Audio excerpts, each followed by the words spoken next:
in Proverbs chapter 13, and we're going to be continuing, Lord willing, tonight. We'll go for about 20-25 minutes, and then we will get you out here a few minutes early.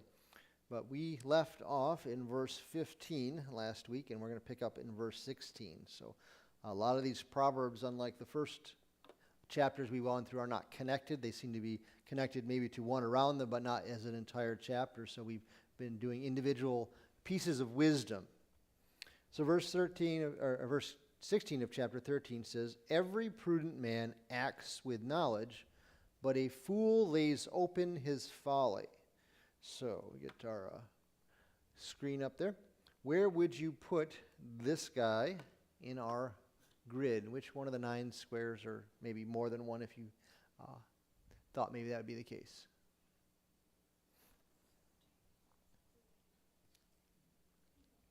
People, okay, that's one I found.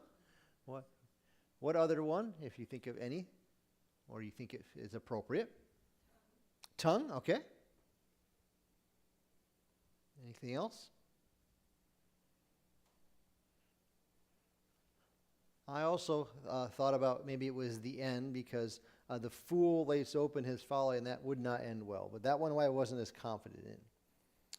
So New King James says, "Every prudent man." What does it mean to be prudent? Or if you have a different translation, that would be helpful. Wise, okay. Prudent, wise.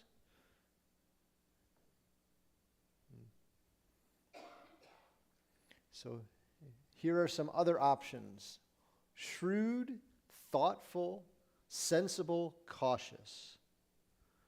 So if that defines a prudent man or describes a prudent person, what do they do, or how do they conduct themselves? You can also say what they don't do, if that's helpful.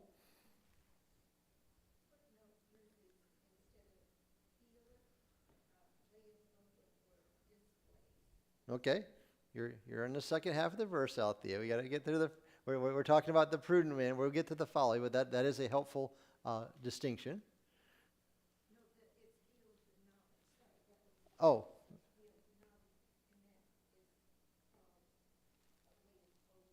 Okay. All right, so you're talking about knowledge, not about the folly. Okay, gotcha.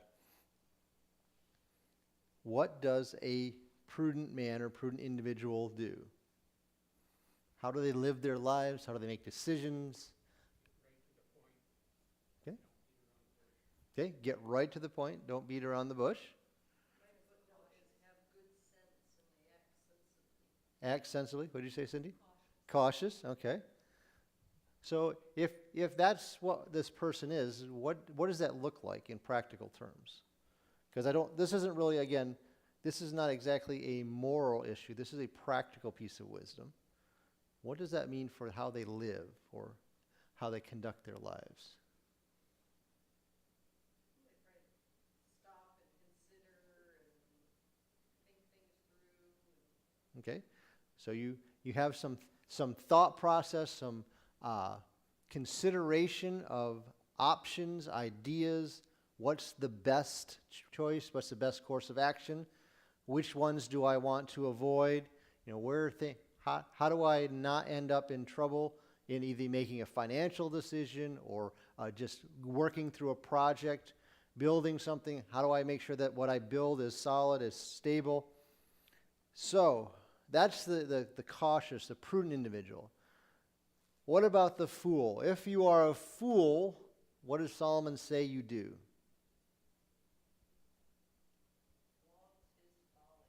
Flaunts, is that what you said? Okay, flaunts. New King James says lays open. Reckless and careless. If you flaunt something or lay it open, what does that look like, or what do you picture? Bragging, okay. In this case, you're not bragging about an accomplishment, you're bragging about foolishness, so that's even foolish, or I don't know if that's a word, but that's more foolish. There's, in contrast to the individual who is prudent, who is cautious, who is considering things, how does a fool's mind function, or a fool's decision-making process function? Right? They don't look at any consequences. It's just what I want in the moment. Here's a couple of comments that some authors made. It says the impetuousness of the fool is evident by blurting out his folly. So it's not just simply doing it. They announce the foolishness they're about to do. So it's like saying, the little kid, what does the little kid do when he's on the diving board and mom and dad are sitting by the pool? Watch me, watch me, watch me. So that's kind of the picture this author took of the fool saying, look what I'm about to do. It's foolish. Now, they might not add the foolish part, but they're announcing, pay attention, you're going to want to see what I'm about to do. And then they do it and you realize that was foolish. So they don't try any effort to hide it. They flaunt it. They lay it open. Another author says it's like a seller in the marketplace displaying his wares so that everyone gets to see it and no one can't miss what they're offering. So it's just blatant foolishness that there is here I'm about to do something you really want to watch because it's important. Well, it's not important, it's foolish. So we've come across a lot of these, especially in chapter 13, that are more practical wisdom than moral wisdom. Why would Solomon include so many of these practical wisdom proverbs? And a lot of them say almost the same thing or the same idea. Why would he do that?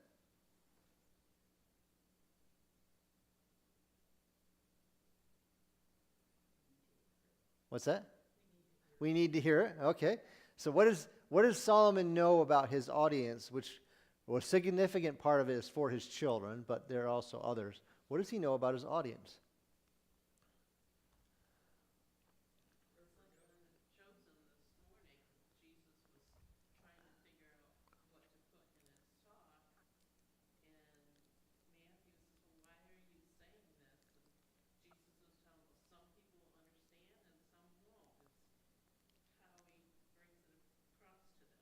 Okay.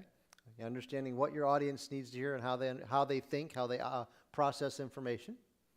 What else? How many times do you have to tell one of your children or grandchildren something before they get it? Repetition. Why do you have to be repetitious with kids? And adults, not just kids, but we'll pick on the kids tonight. Because they just don't get it. Yeah. Or they really haven't listened the first 6 times, and maybe finally they're actually at this moment they're going to listen and pay attention, And also, if they've done something foolish and suffered the consequences, maybe not like again punishment, just the reality, they're more willing to realize, Mom and Dad warned me about this. Maybe I should listen this time. So there's that part of it as well. So he does that because we need to hear it just like when we teach others. The repetition finally gets it to register in our brains. Verse 17, a wicked messenger falls into trouble, but a faithful ambassador brings health. All right, so where would we put this one? Which square? People, yep. There's a lot of people in this section. And, yeah, those are the 2 I thought of, but there might be more.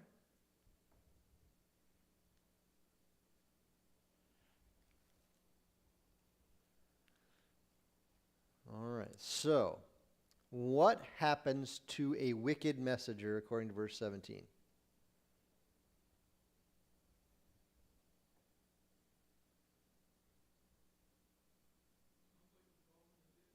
Sounds like he falls into the ditch. Not quite that specific, but he falls into trouble, according to New King James. Why might a wicked messenger fall into trouble? Or you can say get into trouble.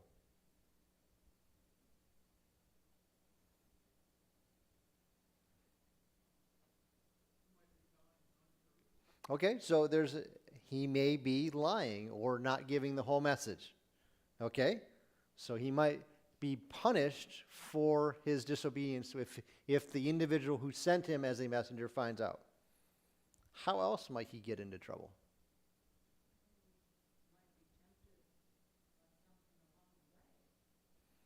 So he gets tempted and distracted. It doesn't finish out his mission, okay?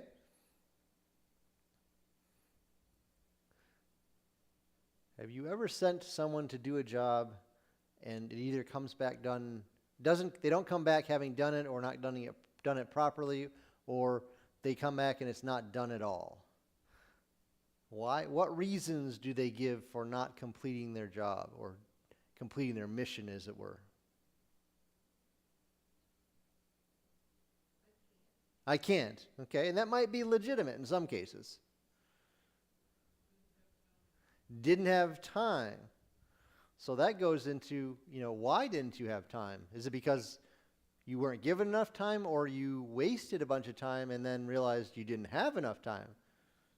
What other excuses or reasons might they give for not finishing the job? Yeah, I don't want to. Yeah. That one there's really no excuse for at all. That's simply not being willing to be obedient to your master if they're a slave, or your boss if you're at work. Any other excuses why they couldn't or didn't finish the job? I forgot. Yeah, and that might be legitimate, but it shouldn't be. So there's an idea that this is not an accident, right? This is not a mistake. That is not, that there's something was out of his control. What kind of messenger is this? What's the descriptor or the adjective in front of messenger? Wicked. So it goes to their character, that they are wicked by nature. And you wonder, well, why did you choose this individual to take your message? That's a question that's not answered. But the idea that this individual's character plays a role in the fact that they got into trouble. Not their lack of knowledge, not their time management, but his character is part of the problem, as actually the root cause of all that went on. So now, a faithful ambassador or faithful messenger brings what? Health. How can a messenger bring health? Or if you have a different translation than health.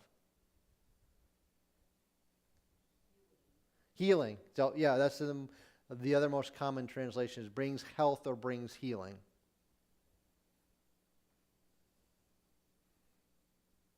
So let's ask this. Did they fulfill their mission? What do you think? Yeah, they fulfilled it and probably fulfilled it well. So how does that bring healing or bring health?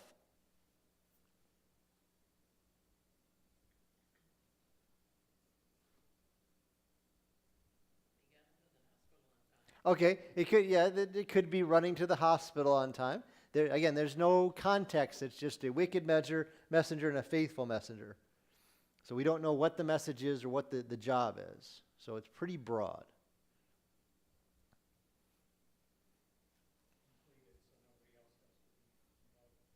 Okay, so he completed it, and there's no one else that has to do his work for him. Okay?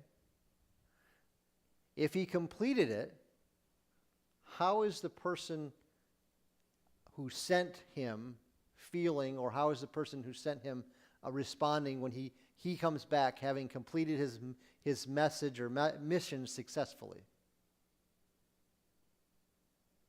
What's that? They're pleased. Yeah, they can trust the person. They can trust that their message was delivered accurately, that when he's coming back and giving his report, that the things that he's telling him are telling his master or his boss are accurate. It's kind of the one I pictured in the second half is Abraham's servant when he sent him out to find a wife for Isaac, that he trusted him, and that when he came back with that wife, the mission was complete, that the welfare, the situation that resulted because of his obedience was prosperity, was a blessing to his his employer and his employer's family. So how do we apply this? Think about the people you represent. You represent your family, you represent your God, you represent maybe an employer or a company. What do we bring when we work, when we do our job, and I'll put that in quotes, for those people? Do we bring as the trouble, or do we bring health and healing? What do we bring to our family, our employer, our God, our church, when we fulfill our roles and be our faithful messengers or foolish messengers? What do we bring to them? And it depends on what kind of messenger we are and how we do our job, so to speak. Verse 18. Poverty and shame will come to him who disdains correction, but he who regards a rebuke will be honored. All right, so where would we put this guy? End, okay. Teachable. People. Any other suggestions? I also wondered about diligent, because we're willing to regard a rebuke. So, what will happen if or when you disdain correction? What's that? Nothing good, okay. Poverty and shame, or poverty and disgrace. Why would that be the result Solomon picks? Because again, this is one of those that's practical more than moral. Well, yes, he ignores instructions. So if you're going to ignore how to do the job, you're not going to make money. So poverty and Okay, so disgraceful job at it. So if you're not following the instructions, the blueprint for the job, or the expectations of the customer, they're not going to pay you, or not going to pay you well. Is it strictly in money making, though? In a job?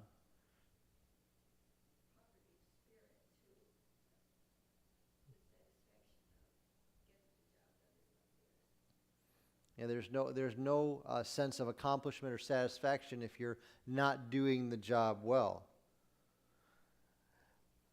What does correction involve?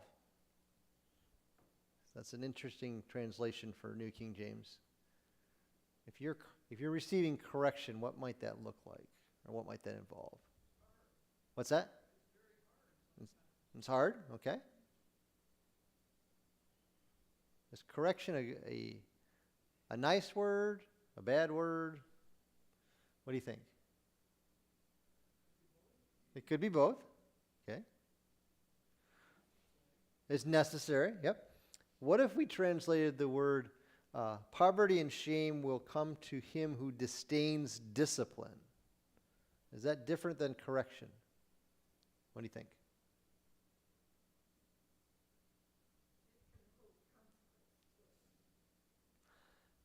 Yeah, I think that's probably a better word, discipline. I think there's a connection there that the individual who disdains correction also disdains the fact, well, I don't care what the consequences are, what discipline may be coming from my employer, my client, whatever it is. I'm going to do what I want to do. I don't care what happens. Hmm? Yeah. Oh, yeah. It's change. It's not age dependent, because there are children who we would call them defiant, or not. I'm not referring to my children, even though they're here, but just those that stand up and say, and I don't care how many times you spank me, mom or dad, or take privileges away, or restrictions, whatever the consequences are, I'm still going to do what I want to do because I want to do it. There's disdain for that. There's also the fact that how do others view an individual like this? What are their perceptions of an individual who disdains correction, just does it their way no matter what. Okay, they're hard to be around. Why are they hard to be around? Okay, it's always their way. Yeah, it can be discouraging.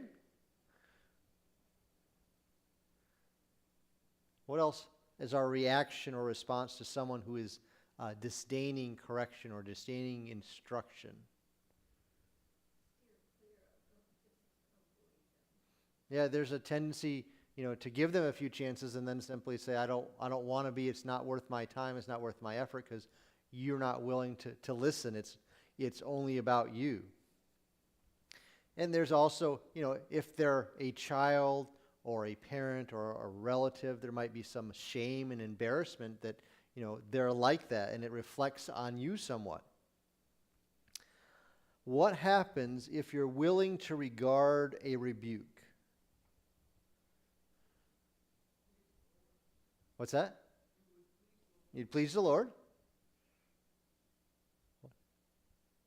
What else? What does Solomon say happens if you're willing to regard a rebuke?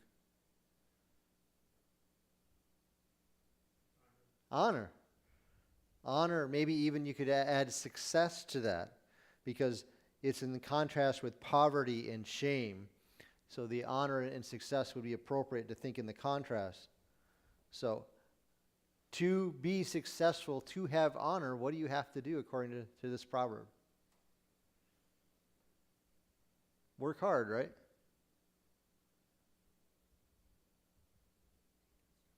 Take instruction, not just instruction. Discipline, rebuke, correction. Yeah, not just take it, but yeah, as Carol said, apply it, learn from it. How many of us like rebuke, discipline, instruction, correction? Mary doesn't like it. We don't really like that, right? Because we think we know enough. We know what we're doing. We don't need any help. But Solomon says our response to those kind of things will lead somewhere. It's either going to lead to a shame and poverty, or going to be honor and success. Now that doesn't mean riches, but you're going to be more successful if you're willing to take correction, take rebuke. Now this assumes that the correction and rebuke are done in the right way, in the right spirit, so there's more to it than that, but how we respond to those things will indicate what our future can look like. Verse 19, a desire accomplished is sweet to the soul, but it is an abomination to fools to depart from evil. This is one of those that's fun. So where would we put this guy in terms of wisdom? People, yep. That's one of the ones I thought of. Any other suggestions? Principle, okay. The only other one I thought of was end, because it talks about being an abomination and a desire accomplished. So there's some kind of end in the process. So the first part says, desire accomplished is sweet to the soul. How do you feel when you accomplish a goal or you accomplish some big project or big task? Wonderful. So when you ladies finish a quilt, right? How many hours have you invested in that, and now it's finally complete, right? So there's a sense of joy. It says here, sweet to the soul. Why is that such a positive thing when we accomplish a goal or finish a project?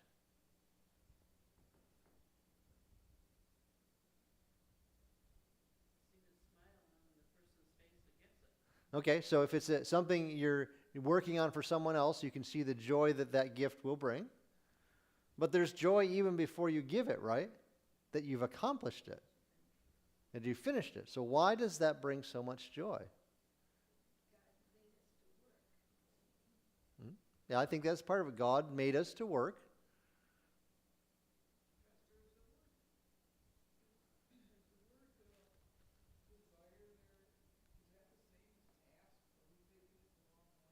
is the same as what?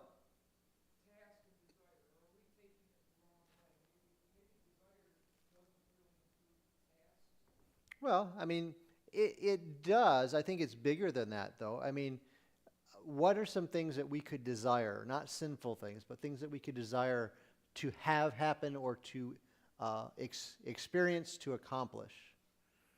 Just some things in your life, maybe that you've done or you still have on your list saying, I have a desire to do this. Graduate from college? Okay. Okay, so that's a desire. What other desires are there in the room?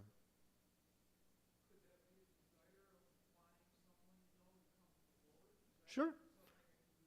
Sure. I mean, that's a desire. That's a legitimate God-honoring desire to have someone come to the Lord. And I had someone, I don't know, a month or two ago who I had a conversation with that says I want to be used by God to lead someone to the Lord. So that's a desire they have. And it go ahead.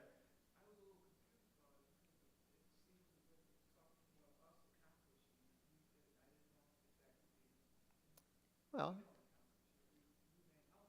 right. Certainly not in salvation. We have very little to do with it. But even in the ability to complete anything, if we're honest, God has given us the ability, for in your case, Mary, to sew, to put things together in patterns that are pleasing, colors. Those all come from God. Now you've developed the skill, but it comes from God. So ultimately, everything should be looked at that way. That we may desire it, but the ability to accomplish it comes from God. So, other things that you would desire to accomplish. We can say bucket list, but I don't want to, be morbid about it. But things that you'd like to do before God takes you home.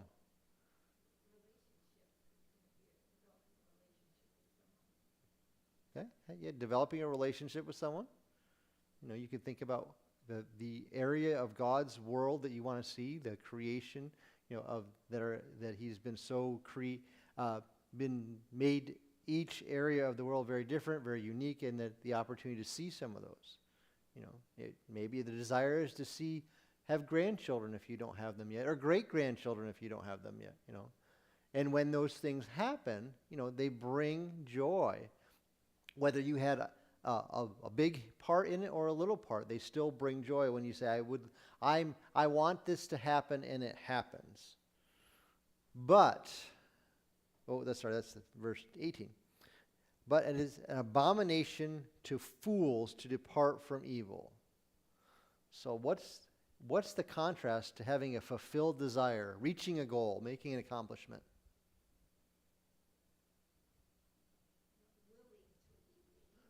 Not willing to leave evil is a different translation. To turn away from evil is an abomination. So the first half of the verse is about having a desire fulfilled. How does that connect?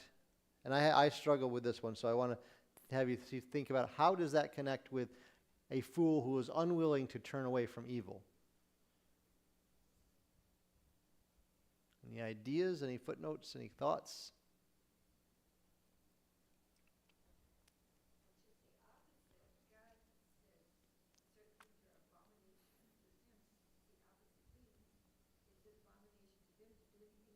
Right.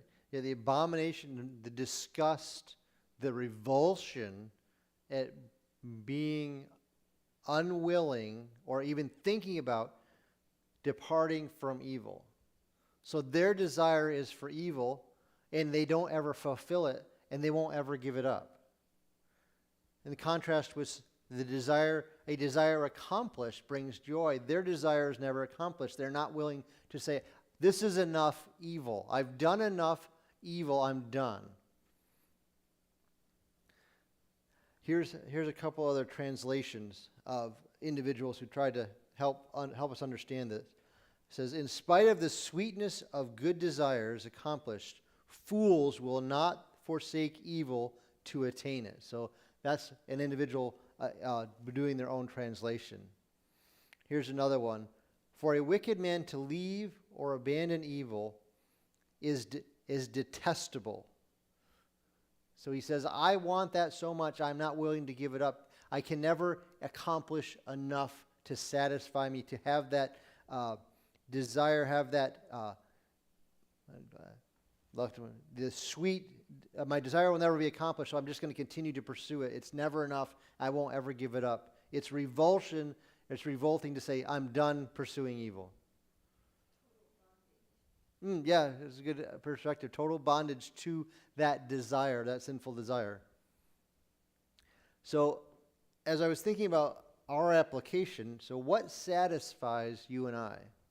What gives us that sense of sweetness in the soul, that we're happy, joyful, that and satisfied because we've accomplished that?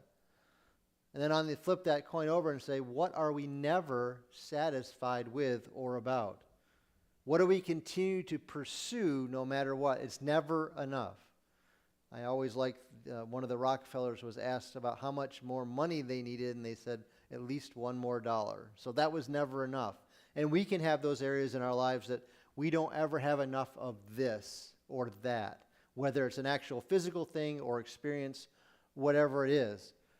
But what do we continue to pursue, are unwilling to give up, even if God says don't? So I think we got time for one more verse here. We'll do verse 20. He who walks with wise men will be wise, but the companion of fools will be destroyed. So where would you put verse 20?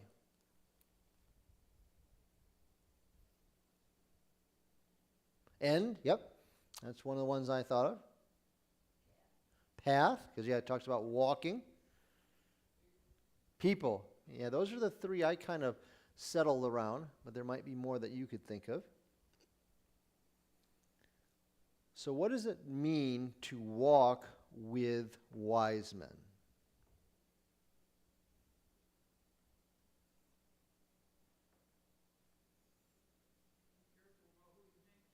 Okay, be careful who you hang around with. So is it just being careful who I hang around with? Is that it? Is there more to it?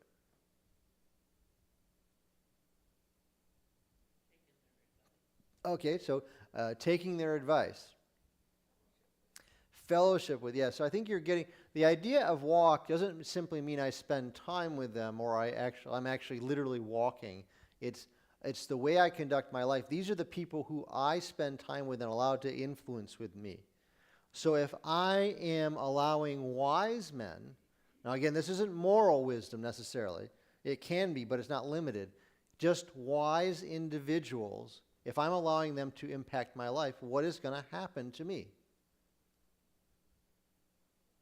Get wise. So think about when you want to learn something, who do you go? If you want to learn to quilt, who are you going to talk to? Cindy. Not me. Yeah, not me. If you want to learn to knit or crochet, who are you going to talk to? You have to think about that one. Yeah. Yeah, I wasn't sure. There were several ladies who taught Andrea to knit, right? I can remember. Two versus one needles, one with a hook.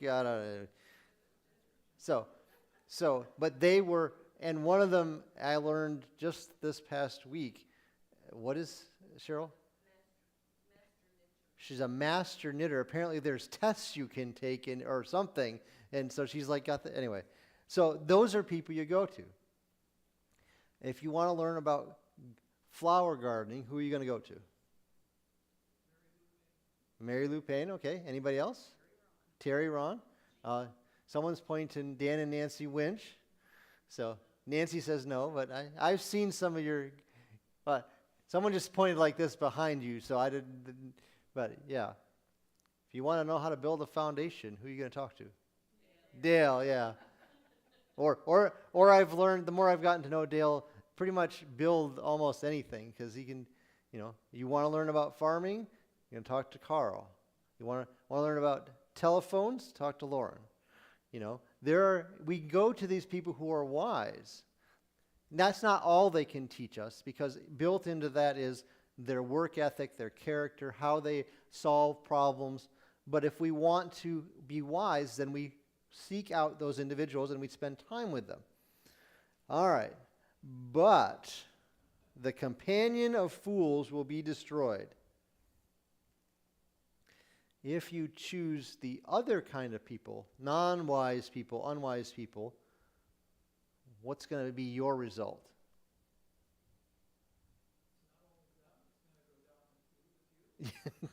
Yeah, they're going to go down the tube, as Mary said, and you're going to follow because you're allowing them to influence them. You're allowing them to walk with them. The context here is not that we avoid them, but we approach those people differently, just like we approach unbelievers differently. We want to be the influencer. We don't want to be influenced by them, because that's the context here is who are we walking with? Who are we spending time with? But more importantly, who is influencing us and who are we influencing? Not only in a practical wisdom kind of thing, but in a moral way, in a biblical way, in a spiritual way. Who's influencing us and who are we influencing? So we will pick up in verse 21, but thoughts, questions, comments about that, or any of the verses tonight before we close in prayer?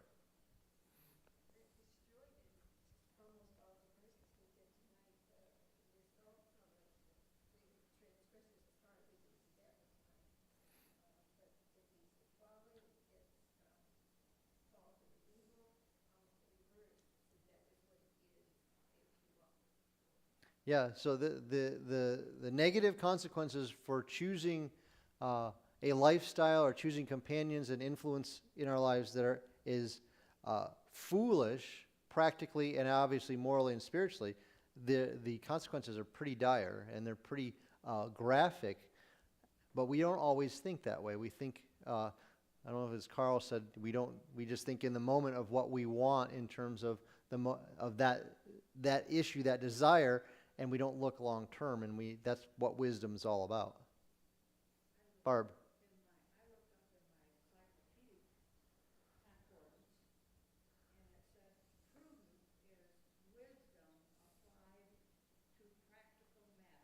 Okay, that's a good definition. Prudent or prudence is wisdom applied to practical matters. Yeah.